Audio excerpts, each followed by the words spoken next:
My Bible Friends by Etta Degering, Book 3, read aloud for you by Little Angel Reader. Go wash in the river. 2 Kings chapter 5. Little Maid was far, far from home. She worked for Captain and Lady Naaman. She washed dishes.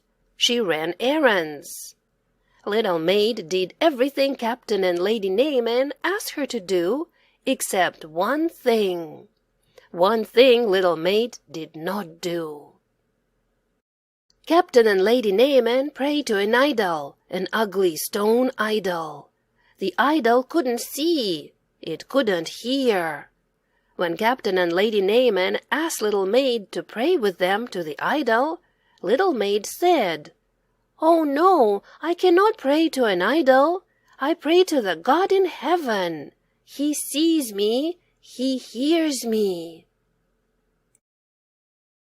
One morning when Little Maid took Lady Naaman her breakfast, Lady Naaman was crying. "Why do you cry?" asked Little Maid. "Captain Naaman is sick. He has leprosy spots. The doctors cannot make him well."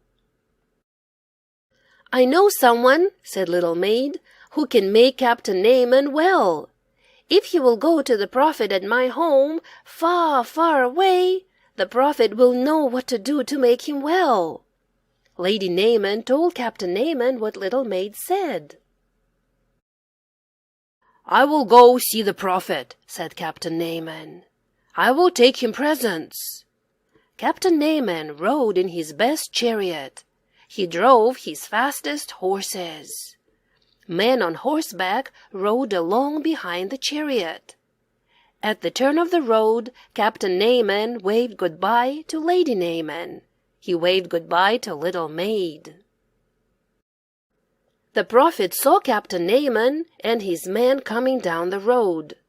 He had heard about Captain Naaman's sickness. He sent a man to meet him and tell him what to do. "Tell Captain Naaman," said the prophet, "to go wash in the river Jordan 7 times, and he will be well." Captain Naaman said to his men, "Does the prophet think I am dirty? Does he think I need a bath? I will not wash in that muddy river." Captain Naaman was angry, very angry, because the prophet told him to go wash in the river. "I will go home," said Captain Naaman.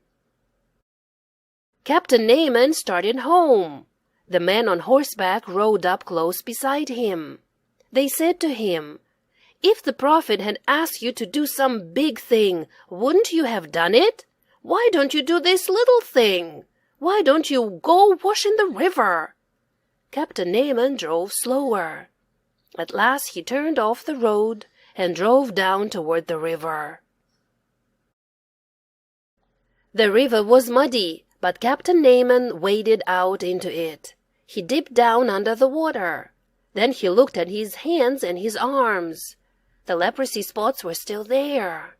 Captain Naaman dipped under the water again, but the leprosy spots were still there.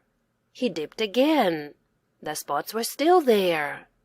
His men on the riverbank watched anxiously as he dipped again and again and again.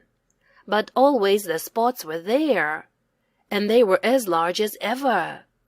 Captain Naaman dipped under the water the 7th and last time, and the spots were gone. Captain Naaman looked at his hands. He looked at his legs. He looked all over his body, but not a single spot could he find. The spots were all gone. He was well. His men clapped their hands and cheered. Captain Naaman ran splashing out of the river. He jumped into his chariot. He galloped his horses back to the prophet's house to tell him thank you. All of his men galloped along with him. Captain Naaman bowed low before the prophet and thanked him. He offered him the presents he had brought. But the prophet said, "I cannot take the presents. I did not make you well.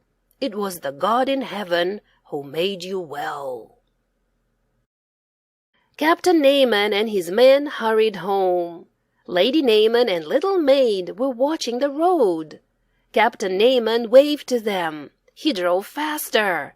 When he came near, he shouted, "I am well! I am well!" And now when Captain and Lady Naaman prayed, they didn't pray to the idol that couldn't see and couldn't hear. They prayed to the God in heaven, and little maid prayed with them. "Thank you, God in heaven," prayed Captain Naaman. "Thank you for making me well." Did you like this Bible story?